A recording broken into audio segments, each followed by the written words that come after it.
This is Talking Drupal, a weekly chat about web design and development from a group of people with one thing in common. We love Drupal. This is episode 489, IXP Community Initiative. On today's show, we're talking about the IXP Fellowship Initiative, workplace developer training, and making Drupal better for the little guy, with guests Carlos Ospina and Mike Anello. We'll also cover Cloudflare Turnstile as our module of the week. Welcome to Talking Drupal. Today, our guests are Carlos Ospina and Mike Anello. Carlos is a Drupal enthusiast, has been since 2012. He's dedicated his career to helping organizations succeed with Drupal. Most recently as the CTO of Pelsera, and serving on the board of directors for the Drupal Association in Colombia. He also is the co-creator of the IXP initiative within the Drupal community, which we look forward to talking more about today.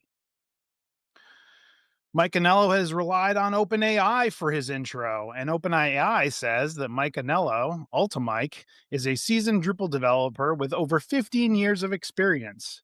He specializes in Drupal consulting and training through his business, which is Drupal Easy. I'm adding that in because OpenAI didn't know that. Ensuring clients leverage Drupal's full potential. Mike is a notable community contributor and advocate, sharing his expertise and insights widely. Carlos and Mike, welcome to the show, and thanks for joining us. Always good to be here. Thank you for inviting me. I'm John Picozzi, Solutions Architect at EPAM, and today my co-hosts are Avi Schwab, Technical Product Consultant at ImageX. How's it going, Avi? Hey, everybody. Nice to be here again. And last, certainly not least, and joining us as usual, Nick Laughlin, founder at Enlightened Development. What's going on, Nick? Happy to be here. Looking forward to it. All right. Now, as we do, let's turn it over to Martin Anderson Klutz, a senior solutions engineer at Acquia and a maintainer of a number of Drupal modules and recipes of his own, to talk about our module of the week. Martin, what do you have for us this week? Thanks, John. Have you ever wanted to use Cloudflare's Turnstile web service to secure Drupal web forms as an alternative to more intrusive CAPTCHA widgets that force users to select squares that contain traffic lights, cars, or bicycles? There's a module for that. It's called Cloudflare Turnstile, and it was created in September of 2022 by Adam Weiss, who goes by Great Matter on Drupal.org. It has a 1.1.13 version available, which works with Drupal 9.4, 10, and 11. It is actively maintained and has security coverage. There are 6 open issues, 3 of which are bugs, and 2 of those are postponed, which is all pretty good considering the site is officially in use by almost 4,000 sites, according to Drupal.org. Now, anyone who maintains a Drupal site is well acquainted with the need to mitigate form spam submissions. Best practices around which tool to use are an ever-changing conversation. Recently, Google announced that reCAPTCHA implementations will need to be associated with a Google Cloud account and will need to enable payment for anything that exceeds the free allowance of 10,000 assessments per month. reCAPTCHA v2 widgets are notorious for the challenges they can present to actual users, particularly image challenges.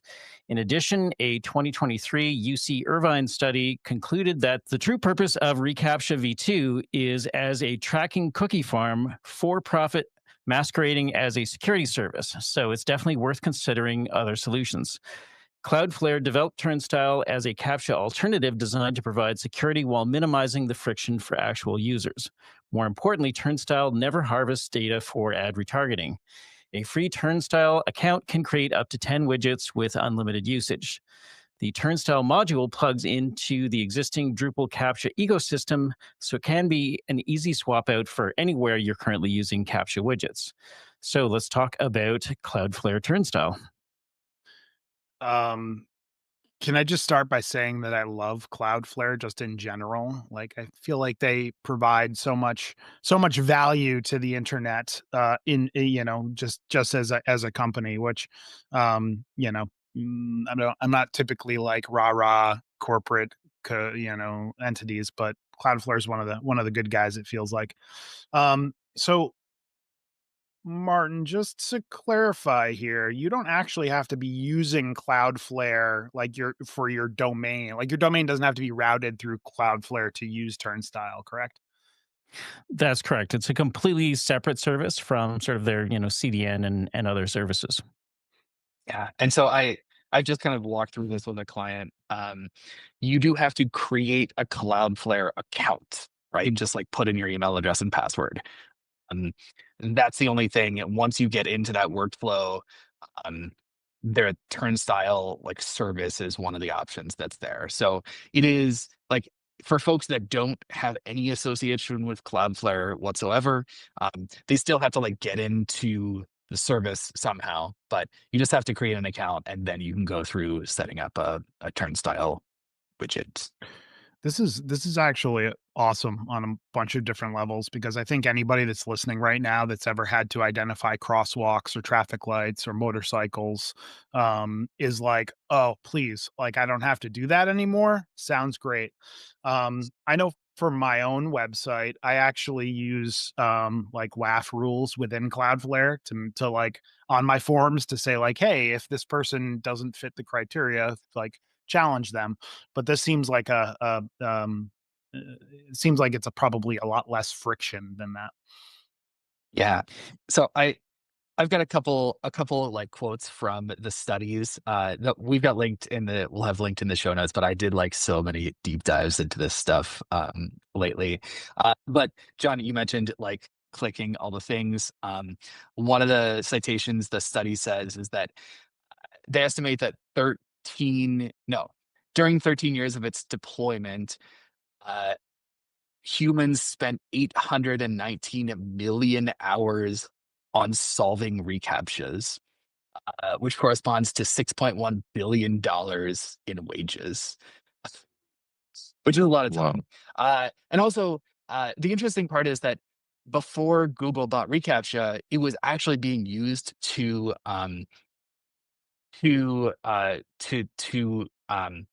solve book scans. So basically to actually figure out words in scans of books that didn't totally make sense. And it was doing an amazing job at there's data on that too, but they used it productively for a long time before it was turned into a ad tracking mechanism, basically. So I have a question about it. I don't know if this is maybe a stump Avi or stump Martin on this, but the free version gets you up to 10 widgets. Does that mean is it one widget per site, or is a widget it can appear on 10 pages within your site? What does that mean? 10 What's a widget? widget? Yeah. So a widget can have multiple domains associated with it. But I would assume I have it. I would assume a widget is basically you would have one widget for each site, probably. You if you had a multi-site, or if you had a whole Right. bunch of sites that were kind of in the same bucket, you could probably do that. But essentially a widget is a single ID. So as many places as you would want to share a unique ID, you Okay. could put that widget. If you wanted to put one So- widget on all of your sites, you could do that.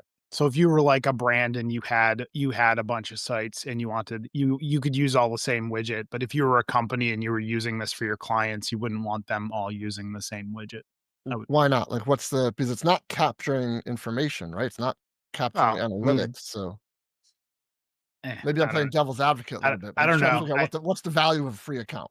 I guess from my standpoint, if I'm providing this as a service to clients, like each client's going to get its own widget with its own ID. It's not going to be sharing like my widget ID across all of their accounts. But that's just me. I mean, I guess You would there's want to have no real I would want reason to have to a do it. separation. Yeah. Yeah, a separation of concerns. You're not going to want to have Yeah. the same secret key on a whole bunch of different client accounts. I mean, I would not.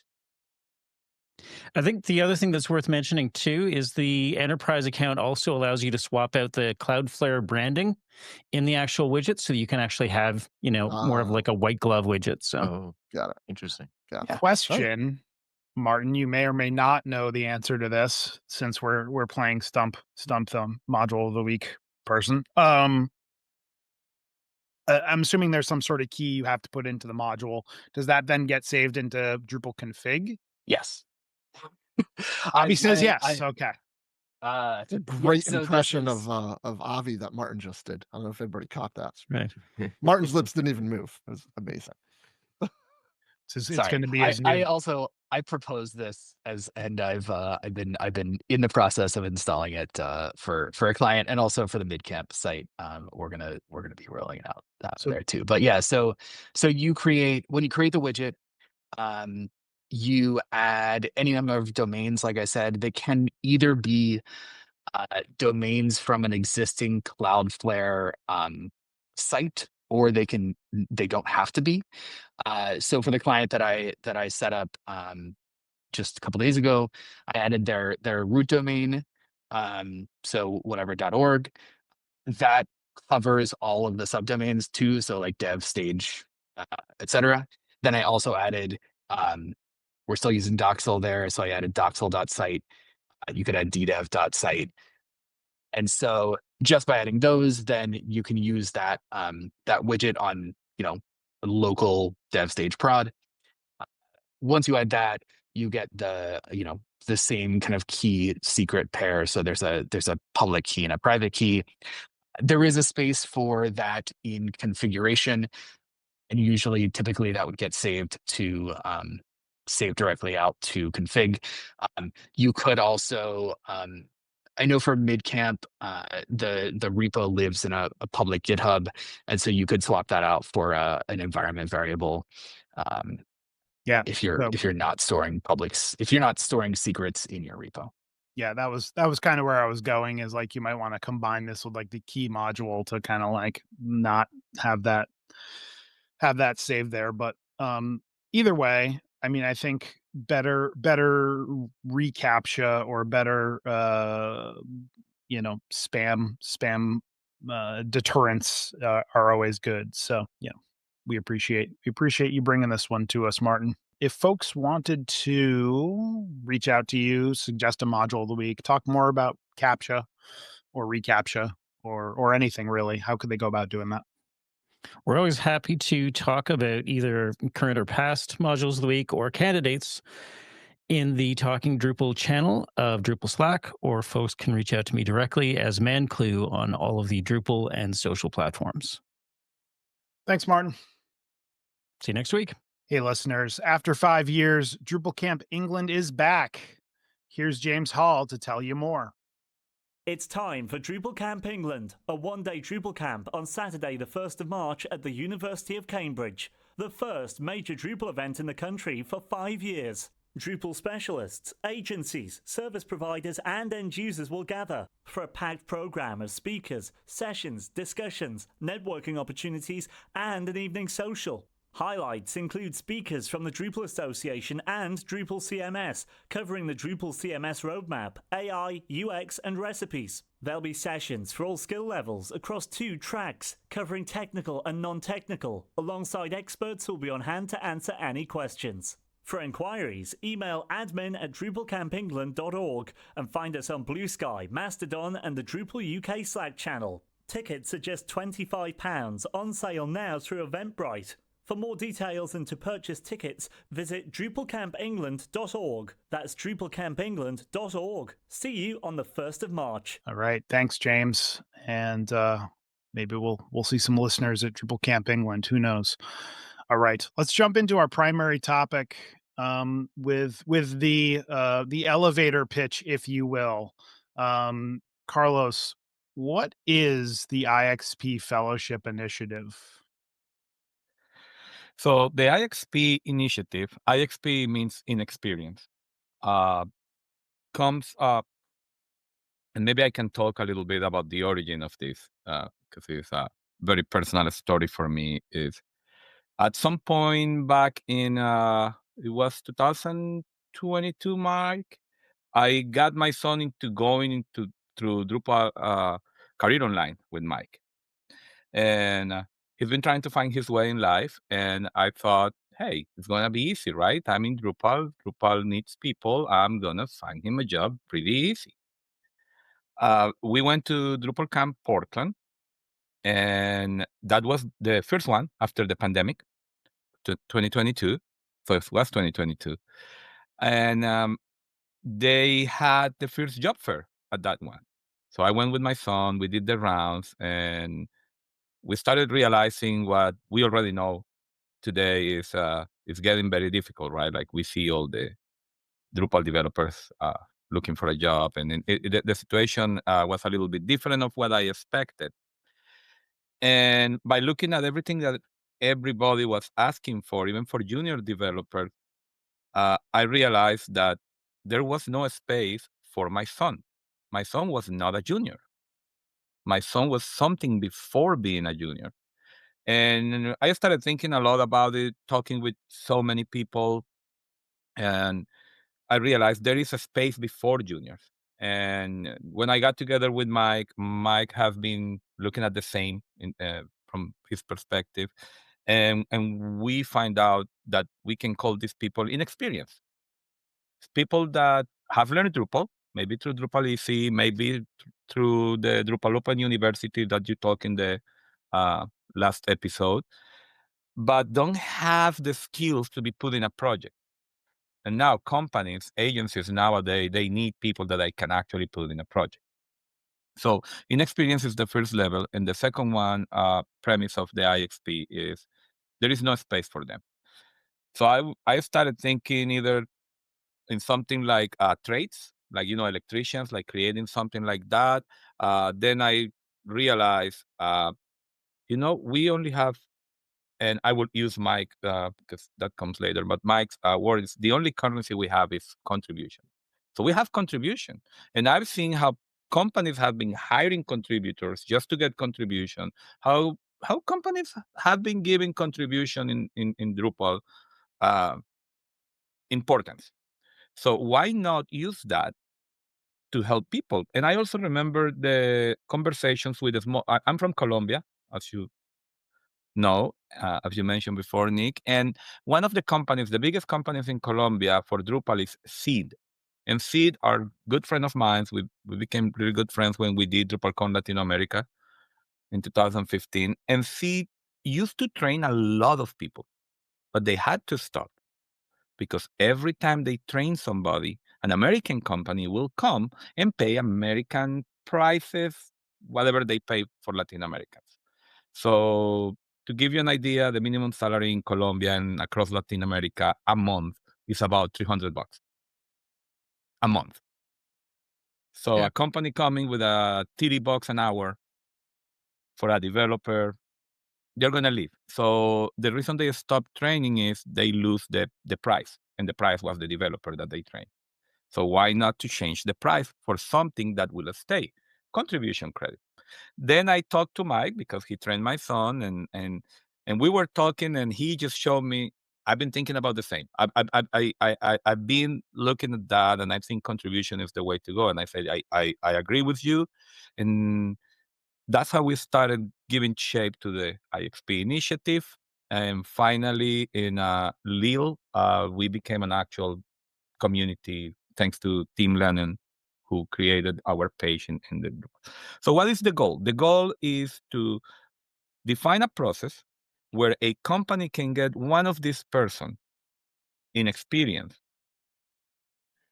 train them in sort of an internship under some conditions. And the conditions we have right now is has to be paid, has to be a minimum amount of hour.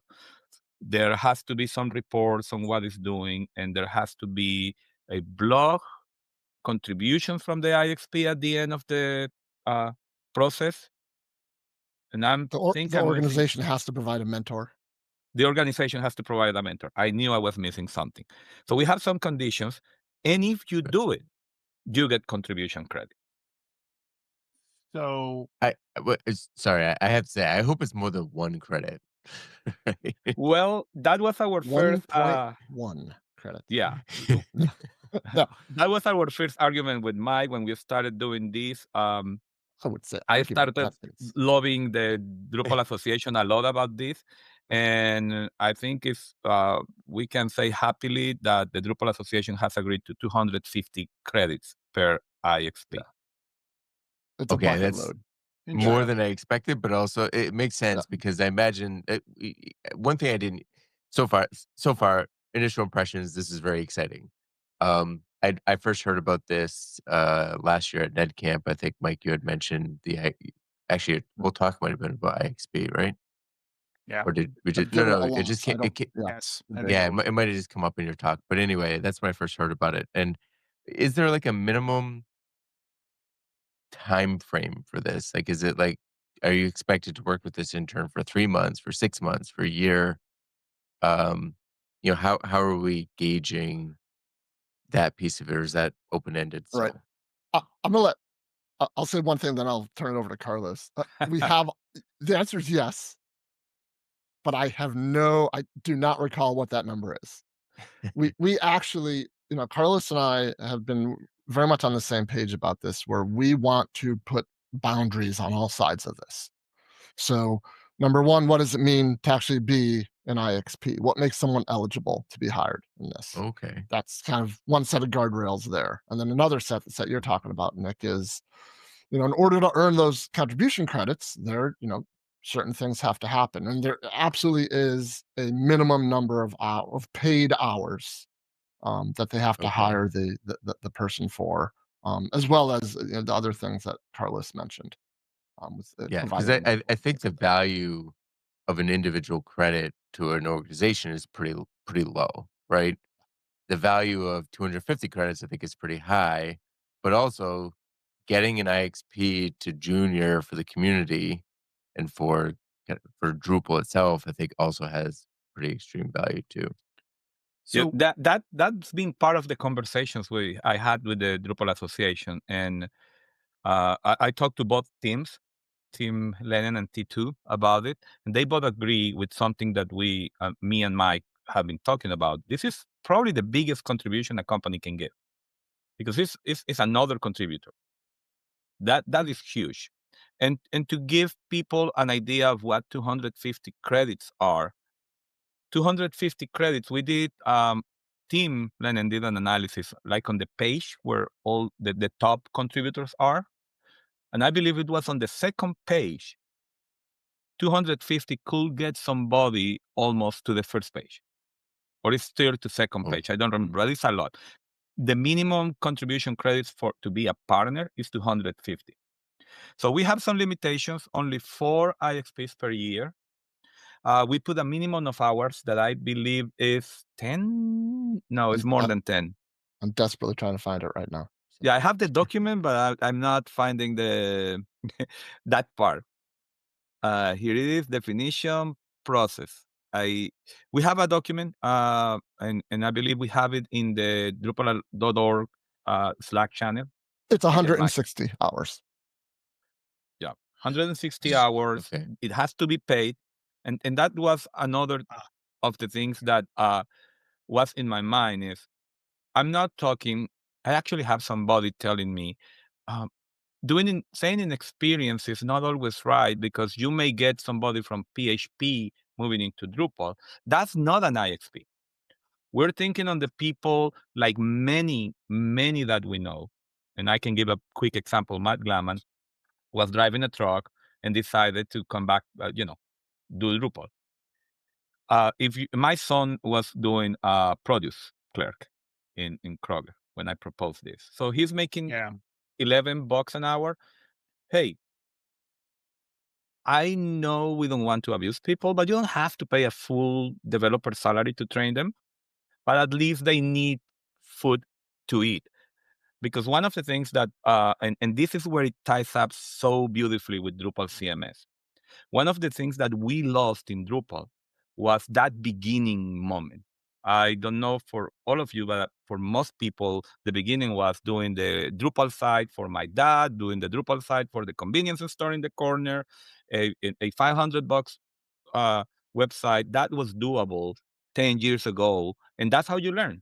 Today, that's not doable. There is Wix, there is Squarespace, but now we have Drupal Wix, or sorry, Drupal CMS.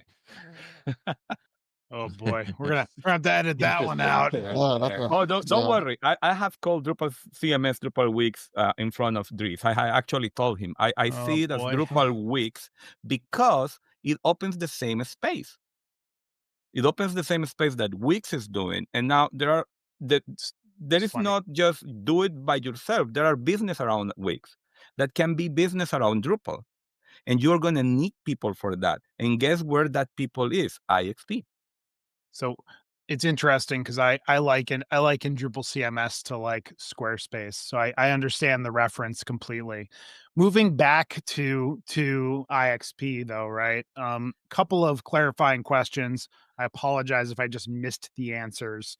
But you just said it. So one of them was it has to be a paid internship, right? Correct. And the goal here isn't, hey, I'm hiring this person as an employee, right? It's a internship, could have some sort of time frame on it. Hey, it's a 6-month internship. It's a 3-month internship, something to that effect. Is that correct? Correct. Okay. The goal is to get folks new to Drupal who are trained in some form or fashion their first experience. Start Okay. applying for additional jobs. They're not inexperienced. Right. So the goal there though, and Carlos I think touched on this with his previous comment, is folks new to Drupal but that aren't like a senior PHP developer at another company or a senior X Right. developer from another company. They're sub junior, right? They're brand new, trying to make their way, and they Right. need some experience to get that Because first quite job. frankly, if you're a PHP expert, you probably, and you know a little bit of Drupal, you can probably find a job. Right. So But I that's, I look at it as this is a gap in the community, right? If you're new to Drupal and you've been trained somewhere, maybe you all know more than I do, but there are like single digit number of jobs for inexperienced Drupal developers at any given time. That's the problem I'm trying to solve. So many of the jobs require you to have prior experience. We Yeah. talked about this last week too. Even Acquia certifications tell you to go work through, the projects that you've worked on before to study for the tests. Um, there are very few options for people who are brand new to Yeah. gain that experience. Also, just because Drupal, has become more of a kind of it's big, but it's still kind of in a niche where you don't get experience from it from the outside usually. I think one of the reasons that Carlos and I work together so well on this is that we both really enjoy saying no. There have been so many attempts to expand the scope of what we're trying to do, and we are both like, no, this is our focus. Inexperienced, their first experience, get them contribution credits. Let's learn. Let's get that rolling. Let's learn from the process, and then if we get more volunteers involved, sure, we can expand. But Yeah. we're focusing on that area right now. Yeah, I want to clarify something that is very important of what Mike is saying about the scope. We had, and I personally had so many discussions. I started working on this with many things took me to this kind of, the thought process that with the IXP and all of this. And one of those, I was working with Drupaleros, which was an organization in Spain, trying to, on one side, doing something similar to Open University, but also kind of promoting Drupal. They're not doing it anymore. It doesn't matter. But one of the biggest challenges was to make people understand there is one challenge. Drupal Open University, I mentioned it again, is working on that, is the training materials. Yes. So you have companies like Mike's company. You have other companies that do training. Our documentation is barely good sometimes. And there are a lot of training initiatives. And everybody was liking IXP to training. And we had to start, as Mike said, closing the scope and make them explain, if this is not about training, how the IXP gets trained, we don't have any stipulations in our initiative.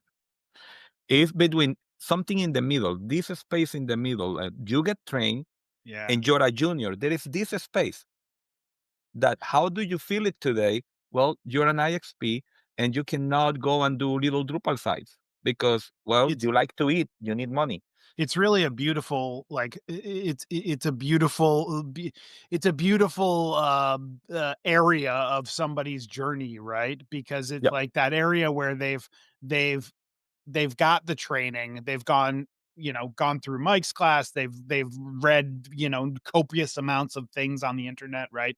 But they don't have that practical experience. I remember listening to you guys talk. I remember when I worked for, for agencies, like when we were hiring people, like it was always like, it was always like, no, we're not going to do an internship because interns need too much handholding. And then when we were hiring people, it was like, okay, so what have you done? Tell us about the Drupal projects you have built, right? And if somebody were coming in and saying, well, I haven't really built a Drupal project, like that was a little bit of a concern for us because it meant that they couldn't be injected into a project. They might need a lot of and I'm going to say handholding. I don't mean it in a bad way, but like just like additional support to be effective, right?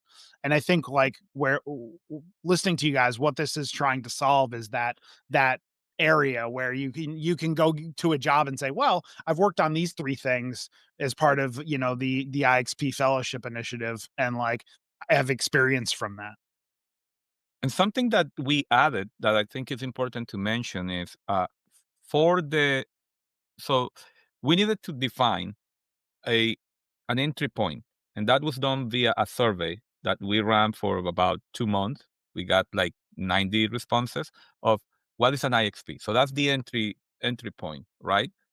Kind of. And the exit point, we ended up. So how do we say, yes, you went to a process, and it wasn't just as one of you mentioned, we hired a person for 3 months, we sat them in the lobby for 3 months, and hey, give me my 250 credit. So we are requiring a blog post from the ISP. We are requiring reports, bi-weekly reports of what from both the company or mentor and the person that is going through the process, talking about what they are working on. And we are going to require the blog post. And also at the end, there has to be, and I believe we use these words, I'm trying to find them in the document. I put in the chat, the document, 3 meaningful contributions. So we're not talking these contributions that we've seen lately that is, oh, yes, that's an issue to get credit, not but actual contributions, whatever that person IXP is leading, front end, back end, whatever they want to do, documentation, minimum contribution is like they actually did something. So we are also trying to make this not only create junior developers, but actual contributors. So I think our goal is to, if you have to contribute at least 3 different contributions, they need to teach him how to contribute to Drupal. Yeah. I Team before we fair. move on, I have some thoughts about that too, because I feel like the bar for contribution, you might want to vary that too, because the bar for contribution in contrib is significantly lower than the bar for core, right? So it's easier for them to get a contrib, and there's value there, but it's also harder as people kind of maintaining the project or evaluating it to know whether that was a contribution where they just kind of commented and got the checkbox checked, or if they did something. So I don't know what what your wording is around evaluating those contributions, but also there's if they decide to contribute to core, if it's a 3-month internship, which you can definitely get to 160 hours in 3 months, right? You can meet those other requirements. If it's core and it's a meaningful contribution, it's possible that it won't have been committed and provided at that point yet either. So you also allow for situations where they've done the contribution, they've interacted, they've gone through the ropes, but it just hasn't been committed yet because it can take 3 to 6 months sometimes for a core issue, especially if it's a big contribution for them to get in. So I'd be interested to see how that evolves over time too. But anyway, we're 35 minutes into the show and we're on question number one, which tells you that how good of a topic this is. So let's move on a little bit because I as you mentioned, as has been mentioned a couple times already, we kind of had a similar show last week, tackling this from kind of the pipeline side. This is about giving companies incentive to invest in experience builders, and the University is about kind of generating some of those inexperienced developers too, trying to get into the job market. So I think they pair well. Why do you think the community has been focused on this? Because Carlos, you told us why you got interested.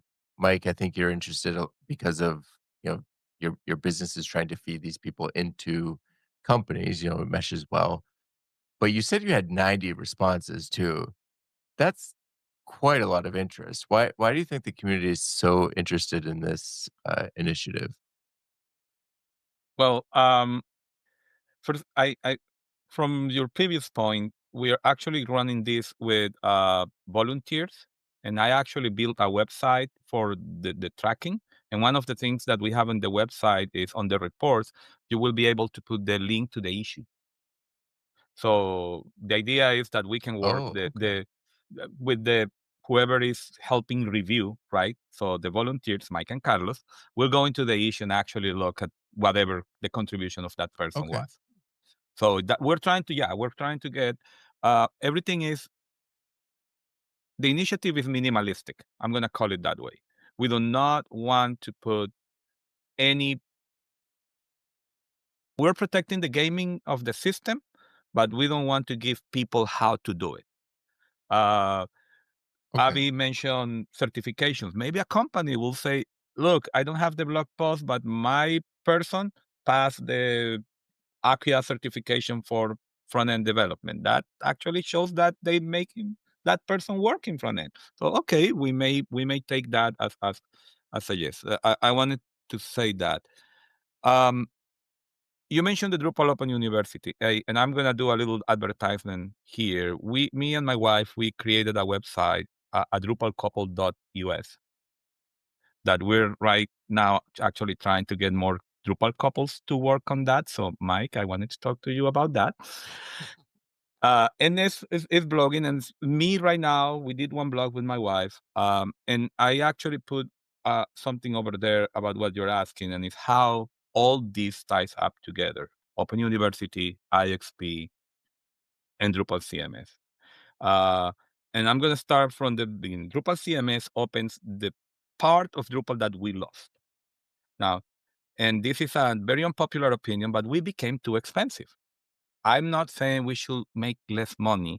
I'm saying that companies now have to pay a senior developer rate to just run Composer update. Why? Because we don't have anybody I don't want to say lower levels, in the less experienced level of Drupal, that don't have to, are not in that range of salary and can do that. So what I'm saying is we should be cheaper, and companies should not live off two big projects. We could live going back to the beginnings of web, of more projects, and can change the things. Drupal CMS opened the beginning. Then we don't have where to get these people. Okay, IXP is a little behind that, or trying to get the companies to train these people and maybe use them for this kind of projects. And then Open University is even before that, providing the training, creating these persons that are going to be inexperienced when they go out of Open University. And now we have this little gap, or we had, that was, how do I make money? How do I eat while I learn Drupal? And that's the goal of the IXP. So all of them three for me, and as I said, I put in a Drupal couple US, a little blog, is going to be game changing for Drupal. We're opening what we lost, and then you throw in there what has been happening in other open sources, and it's a great moment. As a programming note for our listeners, you can learn more about Drupal Open University if you go back and listen to last week's show, episode 488 of this podcast. We had the folks that were working on that on the show, and you can hear all about it there. There will be a link in the show notes. Yeah. So Carlos, I think we've got a really good idea of the plan and the idea now. Where are you kind of in the process? Like we want to do all this stuff. Have you got companies involved? Do you have people? Like, when are we going to get the first IXPers off the line? So we are in a waiting moment. So what's the biggest holdup, and what was the biggest problem to get this rolling is how do we give I'm going to try to say this word, legitimacy, did I say it right, to the process. And what Mike and I discuss, and please Mike interrupt whenever you think I'm saying something wrong, is it has to go through the Drupal Association because we're asking for credit. So one of the stipulations is, Well, I would say I would say they have to be involved. I wouldn't say yes, it has to go through, but there is an involvement there.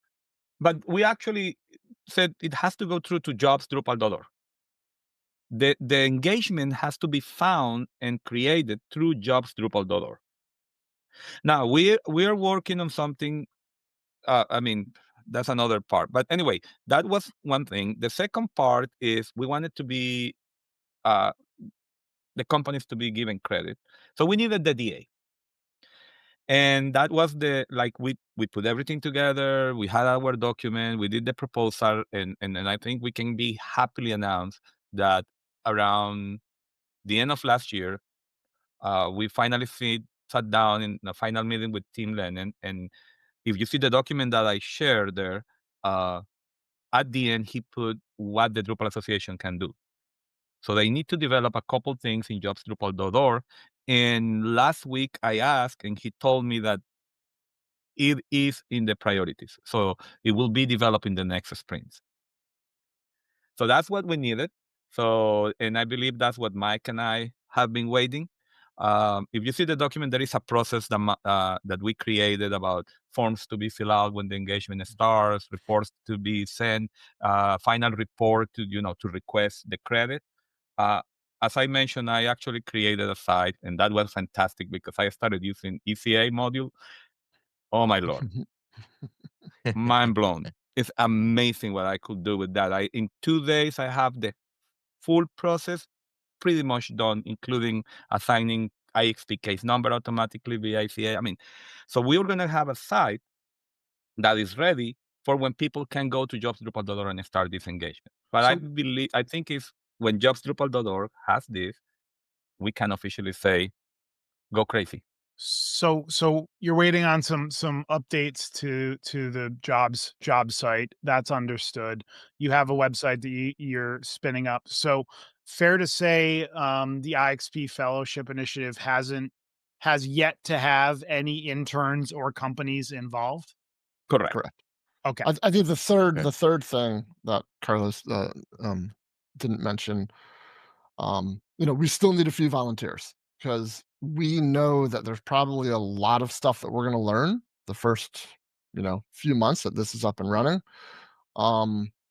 So we're absolutely still looking for folks to help us, get the word out and then also help us with tracking. So as people get picked up for these IXP positions, as Carlos has mentioned, as we've discussed with the DA, in order for the DA to grant those credits, there are certain hurdles that have to be met or certain boxes that need to be checked. So we need, for now, it's going to be a manual process to make sure those boxes are being checked and that folks have what they need. A whole other aspect of this, which we haven't touched upon yet, which I'll say it in one sentence, is we want to be able to provide some resources to the hiring companies to just help them. What does it mean to mentor an IXP? What are some ideas for projects that you can give an IXP? What are some examples of tasks that someone who qualifies an IXP is going to be qualified to do? Yeah. So there's a lot of different angles, and a lot of it is going to be manual at first because we don't know what we don't know, and we're fully anticipating that we're going to learn bucket loads as we go through it. But yeah, we also want to make sure we do it right the first time. You'll get one chance to make a first impression, so we want to make sure that jobs.drupal.org is involved with this, and that there's no issues at the end of it with those contribution credits being awarded. Mike, Is the plan to do incremental awards too? Because I can imagine a situation where a company hires an intern, gets 3/4 of the way through the process, and then the intern quits or leaves, and they No. made the investment. The company Stop trying to expand the scope of the project, Nick. well, No, but and, hold on. Is that really expanding it? I mean, that's a Yeah. right. valid, No, like, it is if I'm an valid. organization, Yeah. right, and I start to put time into this and we get, a month and a half into a 3-month window, and the person has a change of heart, decides, any number of things can go wrong. Like, I feel like I should probably be Yeah. compensated for that, or maybe not. I don't know. Maybe Okay, I could. well, I'm gonna play devil's advocate. So what happens if, the IXP leaves before the period is over? But it turns out that the IXP left because they were be given tasks that they're not qualified for. So Yeah. there can't just be if they leave early, you give them partial credit because Well, there's all right. these nuances. You don't know. So I mean, like, right. So you guys are doing due diligence via auditing, right? So like, Yeah, if I that's where the saw work comes. That's the if I time suck right there. as a mentor slash Yeah, person hiring an yeah. IXP, then like that's on me, and you guys would be well within your rights to be like, meh, no credit for you, sir. Right. But like, And honestly, that's where the work and the time is going to come in with this. right, that makes For, sense. Carlos, myself, as well as any other volunteers who want to get involved with this. I wanna go back to something you said, Mike, about 3 minutes ago with, like, the type of work that these people were working on, and Yeah. one thing came to my mind, and, just curious if this is a valid example in your scope or the way you're thinking about this. Like, we're framing this as, like, an organization needs a Drupal talent, right, to work on a specific project or thing, right? But I'm also wondering, like, could it be a, module maintainer? It's Mhm. like, so for example, I'm gonna pick on Jacob Rockowitz because, like, he maintains a few Something. modules. Like, if Jacob wanted to say, "Hey, I'm willing to take an IXP to help me work on the web form issue queue," like, do you guys feel like that's a valid use of So this initiative? I'm going to answer that by turning that right back on you, John. So if Oh, someone came to you looking for a job and they had on their resume that they worked with Jacob Rockowitz on the web form module for the past 3 months, what would you think? I'd be like, I'd "Okay." be pretty impressed, probably. I'd be like, "Great, sounds good." You already know Yeah. like, if Yeah. you've trained under Jacob, like, you Right. probably know a thing or 2 or 500. So, I mean, this isn't rocket science, right? We want to get people in the position where when they go for a Drupal job, they have some experience that, means something. And so that can take, many different shapes and forms. And that's what we want to be able to provide. But we want to be able to do it Yeah.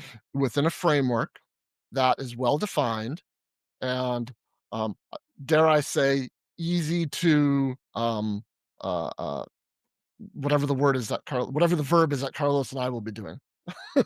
Easy to monitor. I don't know what the right verb is there, but And one of the things is very important there. That I believe is one of the reasons we've been trying to keep the scope so narrow. Because if we go over all these possibilities, right, Sure. there is never going to be an and I have a say on everything, and I will say it for the IXP. The best IXP initiative we can have is the one that we actually have. Yep. So we can start thinking a lot about it and never have it.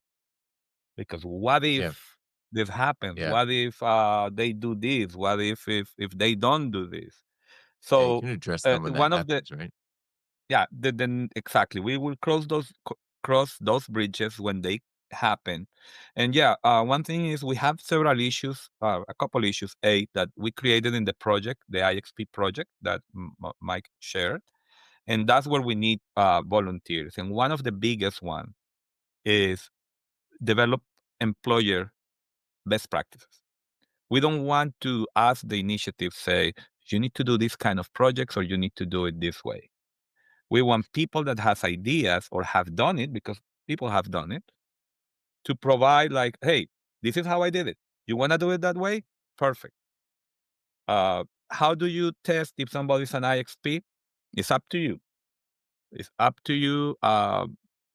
You need to find out, right? Like it's actually a person that went through some Drupal training, or is somebody that woke up that morning and heard Drupal, find this, and went and say, I'm an IXP. We don't have plans to control that at the beginning, at least, because that will be very difficult. But um, we need help developing these practices, best practices documentation, what other people that started as IXP have done or have worked for them.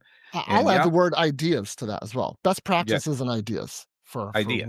how to Okay. utilize these folks. I mean, yeah, I'm gonna it's something I've heard a couple times that you've mentioned too. Is that this is the goal is for this to be a paid fellowship. So Correct. it's all well and good to wanna, to wanna make sure that we put guardrails on this, and that we have good things for the companies to get, good incentives. But like, somebody's got to put that money down too. Like, we need companies to actually like decide that they're going to spend money on these people too, right? Right. That's Yeah. something that you guys haven't said as much, I think. So, well, I have Yeah, talked with it's paid companies. internship. Yeah. Oh, It's a yeah. paid No, internship. it's I not going to think be easy I convincing think people. it's a twofold problem, right? So like it's a paid internship, which paid internships are great, but it's also depending on the organization. And I'm not saying all organizations are like this. So don't assume I'm painting with a wide brush here, but like there are a lot of organizations out there that don't feel like they have the time or resources to be able to bring on somebody and then have typically somebody in a junior or senior role, again, handhold, not trying to use that as a bad term, but like hand Mentoring, please, John, would be a much better term there. Mentoring. okay, fine. It We'll use that. is hand holding. Mentor somebody, right? At the level needed to be able to make them effective, right? So I think like Mhm. that's a to me feels like the bigger hurdle to jump over, No, right? yeah, no, we're asking a lot. There's no doubt about it. But But this is a big problem. I mean, this is a big problem for Drupal. So But This it's a is a problem reality. It's that a big problem needs, for everybody. yeah. I mean, There is the no new Drupal people. community is we're getting older. uh, You know, we need I'm to not. start finding reasons for young everybody but Carlos we need to, find ways to encourage new folks to our tent. so And here's a Drupal CMS is one of them, but no one's coming to our tent if there's no jobs for them. agreed, but so here's a question. Yeah, Like obviously we've all gotten to this point, right? We all see that there's a value in we're yeah, doing this podcast, we have this initiative, we see a value in yeah. training a younger generation, right? Um but I'm wondering, like, we all got to this point, we all started somewhere. Like, what do you guys feel has changed? And Mike, I'll let you maybe answer this first.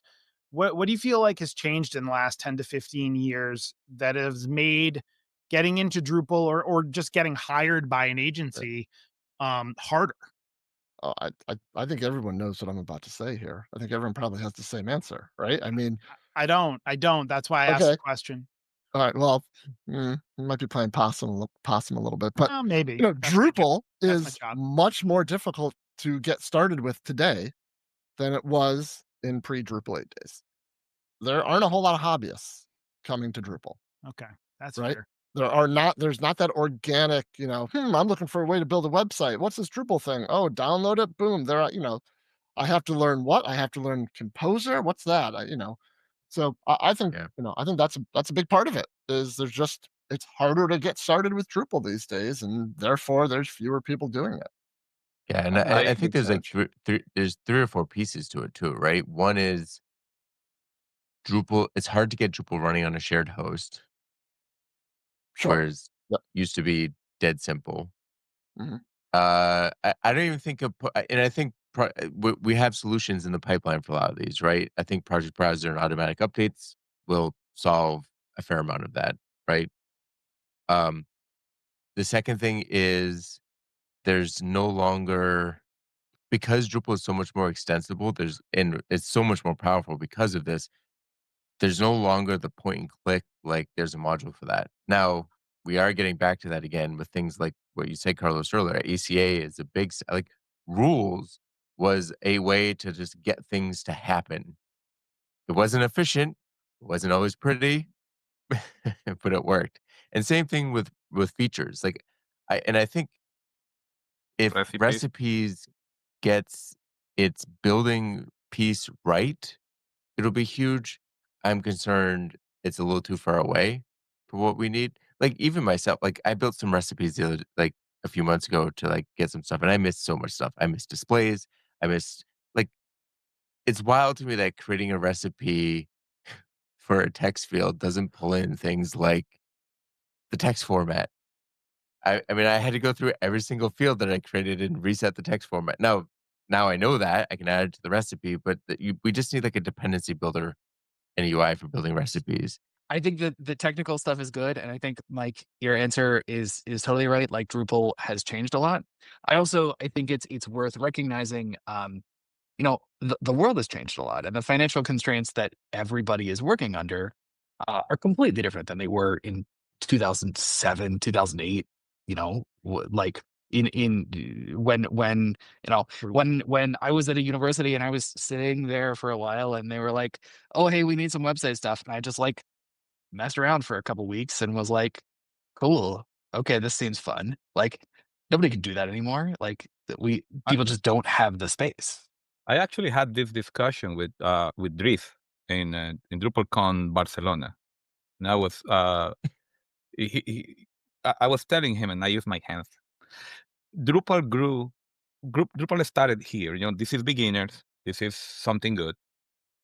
And with Drupal A, which I think was a good decision, we started growing this way, forgetting the beginning.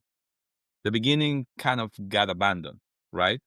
And then in that space, Wix, Squarespace, all these things came out and actually end up killing that part, that beginning. So that's why people doesn't have the start right now, because there is no start. Now with Drupal CMS, recipes, all of this that is coming, Drupal is growing back to this beginning hobbies space. And that's why I think it's a very perfect moment. And the IXP was, what I find amazing is IXP was born by itself. Drupal Starship was born by itself. Drupal Open University in Barcelona, I didn't even realize it was over there until kind of the end of the week. We are all trying to cover this, but the moment is finally we're going back to that moment where you can actually start. And that's the problem. The problem is we grew and we did not abandon, but I believe it's the other way. The hobbies and the beginners abandoned us because there was easier options than doing Drupal. So I think that's what's going to happen. I think recipes and all this project browser will solve these problems. What I find more exciting, and I feel this, what I love is they are going to start, but now they're in a system that can actually grow. So Yeah. eventually, if their company grows, their website is actually making them money. Now is when we can come and say, hello, So let's I talk. I I don't know. I agree, but I disagree. If that's humanly possible. I agree with like everything that you just said, but I also think that like we can't all put it on the technology and the fact that like Drupal has progressed as it has, right? I agree 100%. Like Drupal CMS is going to be a great gateway platform for people to get back into the Drupal community at a more inexperienced level, and I love all of that. I agree with all of that, but I also think like part of the problem here, right, is kind of what Avi was talking about, and the organizational um I don't know, thought process, right? Of like, I need experienced people. I can't take the time or the risk or spend the money to bring in inexperienced people, right? Yeah, like this quarter's margins are too low, right? That it's not like what are these 250 credits going to do for me in the next 5 years? It's, I need to deliver projects still. There's a Look, mindset shift that has to happen there too. yeah, But but be careful. You're falling into the trap of thinking that everyone thinks that way. you, know, you, I you don't. There know, are definitely you know, organizations that think that way, but the other way to think about it is, if I bring this person on, maybe 20% of what my senior developers are doing is updating modules or doing this other task or this other task. If companies are savvy enough to identify those tasks that they don't need, you know, a super senior developer doing and move those down to an IXP person who can then learn from that and build their bench. I think that there's value there. And not every company is going to get that. Not every company is going to even consider that. And we don't need every company to do this. Mhm. If once we launch, if we can get 5 IXPs placed in 6 months, I'll be thrilled. You yeah. know, Mhm. I it's gonna take time to grow, but I still think it's important. Yes, and I will say something that may not sound so good, but you're thinking as Americans. So That's we fair. have I this. mean, that's completely fair. I mean, I We think what you and Mike have just said is completely fair. think about. I'm from Colombia, and I'm in the Drupal Association Colombia, so I know about small companies in Latin America, and I'm actually involved with the whole Latin America community for 10 years. And also in Europe, it was very interesting looking at some diversity buff that Faye Lauren did, Mhm. listening to the people and how we Americanize. And this is might be an example because I'm here and I was working for Acquia. Um, yes, a company that is gigantic is not going to be thinking about that. But now think about a small company in small countries where 250 credits actually Mhm. get them 1 or 2 pages up on their own country, Mhm. right? Hmm. That is pretty valuable. Like I'm starting this company, Palsera. I have 4 partners. 2 of them are learning Drupal. They are fantastic developers. It's amazing what they're doing. They surprise me every day on how quick they get the ropes of the best practices of Drupal because we all know Drupal has its quirks. And we're trying to do contribution. And right now we have 57 contribution credits. We cannot even be a partner before we start getting business or something to actually have money for them to just contribute, right? Uh, Imagine if we were able to get somebody to help us with some updates, if we have customers with updates, small, in our own country, Colombia, because the company is based here and in Colombia. Uh, it is different when you get out of the big companies. And I believe those are the ones that are going to see the value. These are small companies that used to train their people to do, work and not having to be so expensive. Because if you charge a Colombian Latin American company 70, 80, $90 an hour per development, it is overly expensive. And then you have to manage that. For these companies, it's fantastic to do this. And I think that's the target eventually. And we actually have been discussing that. Hopefully the jobs Drupal.org part can be translated And what we're looking at this at Latin American companies hiring Latin American developers, not American companies hiring Latin American developers. We're looking at, I don't know, Pakistani companies hiring Pakistani people, Indian. I mean, in the same area. It's different in the rest of the world. There is only a few big companies outside the United States. But then in the United States companies, you have companies as ImageX. I know Glenn, and he will love to help contribute, right?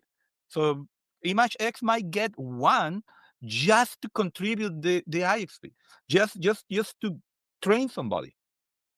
I can mention other companies. Palantir, I know, has been trying to do this and helping with programs. I believe, Mike, you know that. And there are companies that just want to contribute. Those companies probably are going to do it. But I agree with you. There are companies that are only on the profits, only on the situation. There are agencies that are busy work agencies where if you finish something because you're really good, they're going to throw something else at you because, hey, you cannot, enjoy an hour that you earn because you are better or faster. I don't know. But it's outside the country where it can happen. And I believe the 250 credit for me was amazing because as a small company and knowing the small companies, it's like, okay. So I need 4 of this, and now I can be the higher tier partner. And I don't have to have a bunch of developers doing a bunch of modules and really dedicating a lot of coding to get at least those 250 credits. Yeah. So I mean, I think just to clarify, like my statement was more from my experience with smaller agencies, and you're completely right. Like those are smaller US based agencies, right? I do agree that like the credits, right, are very attractive, and I think that will make it very worth people's while. But yeah, I mean, experience is going to vary. Like everybody's going to be, is going to look at this in a different way. I mean, forgot there is also a case study. One of the is 250 credits and a case study in Drupal.org. Okay. Yeah, that's another incentive. So, the way I see this is a rising tide lifts all boats type of situation, right? The more like you might train this one inexperienced developer and they'll jump ship as soon as you finish and go somewhere else, but you have the opportunity to hire other IXPs that other companies have trained up too, right? So it's definitely going to help everybody. But how do you other than kind of the credit and the case study, have you been thinking about ways to kind of allay concerns in companies? Because it is a risk for them or financial risk especially if it's a smaller company that has, I think less than 10 employees. Um, you know, taking on an intern can be a significant investment, um, even in time for the mentor. Are you thinking about ways to help incentivize that level of company as well, or are you really at this point just looking for anybody to start with the initiative so that you can kind of battle test it? I mean, we would love to be able to offer additional incentives. Um, Pretty much everything that we've been able to think of requires funding Yeah. from some magical place. So um, we don't have a whole lot of options there. I think we're probably, well, I'll speak for myself. I'm more focused on making the case for organizations that hiring an inexperienced developer can be useful regardless of the business size. I think it's more on the marketing side where I think we can have a bigger impact um, than anything at this point. And look, there's a lot of small companies out there who have like one Drupal developer who does the bulk of the work. I think there's a lot of value in bringing someone inexperienced but eager to learn into that situation, just so your company has some backup, right? So that knowledge is being transferred to someone who, wants that knowledge and wants to utilize that knowledge. I think, companies often say it, but it's sometimes difficult to do. You want to hire for culture. And, because it's a lot easier to train someone's skills than train someone culture. to be a good fit on their team. So I think, by enlarging the pool of potential people that you can hire, you are more likely to hire someone that's a good cultural fit for your organization.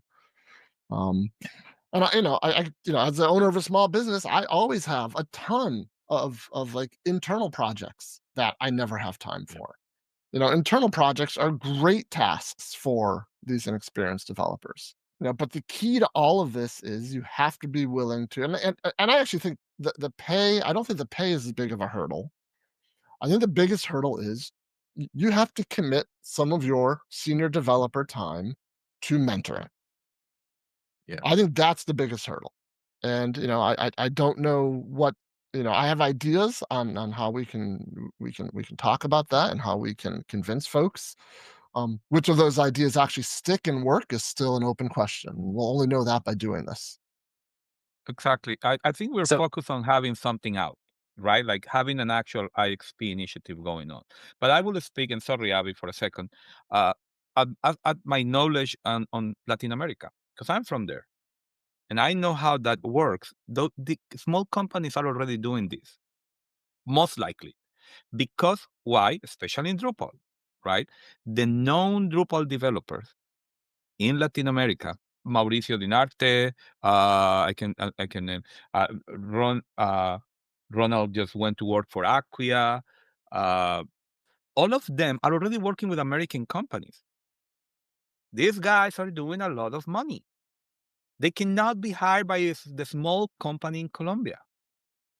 So actually, they have to hire out of universities. They have to hire probably people that doesn't speak English. That's the biggest target. That's what we're trying to target.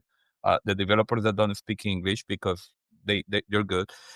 But there is value in this because they still have to train people. They will still have to do this. In Latin America is very similar to Asia in those regards, as far as I have spoken with people about it.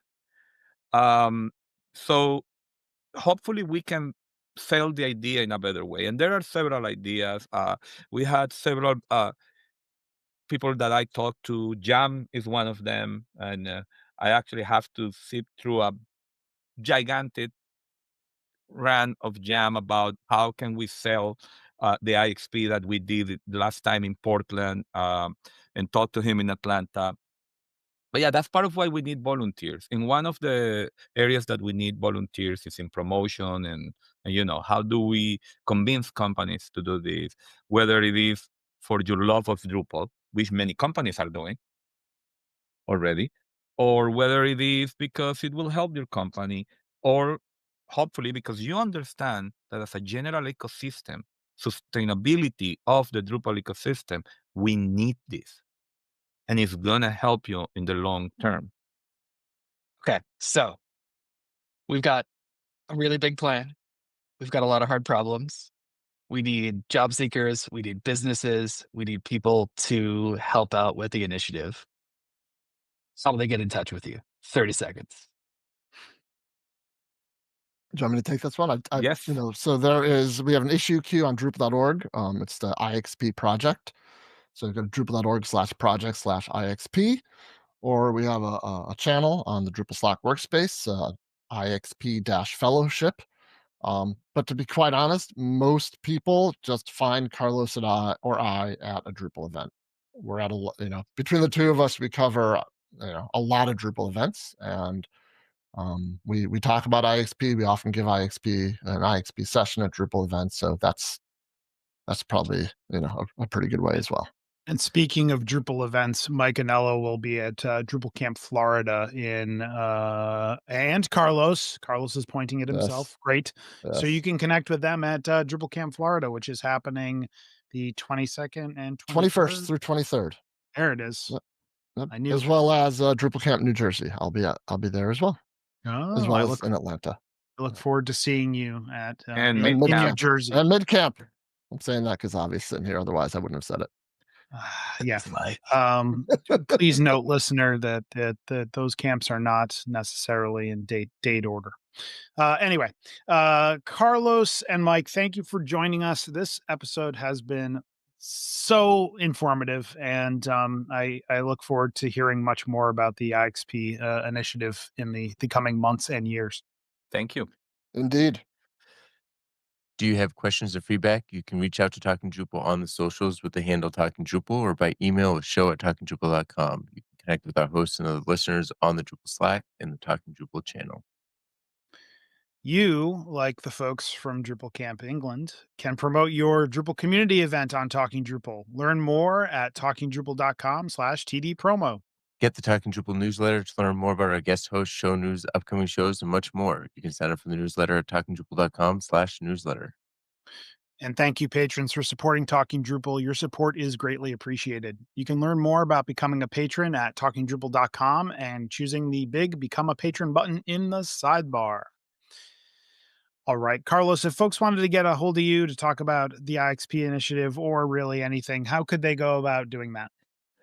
I am Carlos Ospina, and you'll see my picture in LinkedIn. And I'm Camoa pretty much everywhere. So on Slack, that's my handle, CAMOA, Carlos Mario Ospina Anzola, which is my name. And then feel free to reach out. I don't mind it. Fabulous. Mike Anello, what about you? I am Ultimike pretty much everywhere. So I'll just leave it at that. And who do you work for? DrupalEasy.com. Thank you, John, Sure, for no problem. allowing me to say that. If you need some Drupal training, reach out to Mike. Avi Schwab, where can folks get a hold of you? Yes, indeed. I am Froboy on Drupal Slack and all the socials too. And you can get in touch with ImageX at imagex.co. Nick Laughlin. You can find me pretty much everywhere at Nixvan, NICXVAN. And I'm John Picozzi. You can find out about me at picozzi.com, as well as at John Picozzi on all the social networks and Drupal.org. And you can find out about EPAM at EPAM.com. If you've enjoyed listening, we've enjoyed talking. See you next week. Thanks a lot, everyone.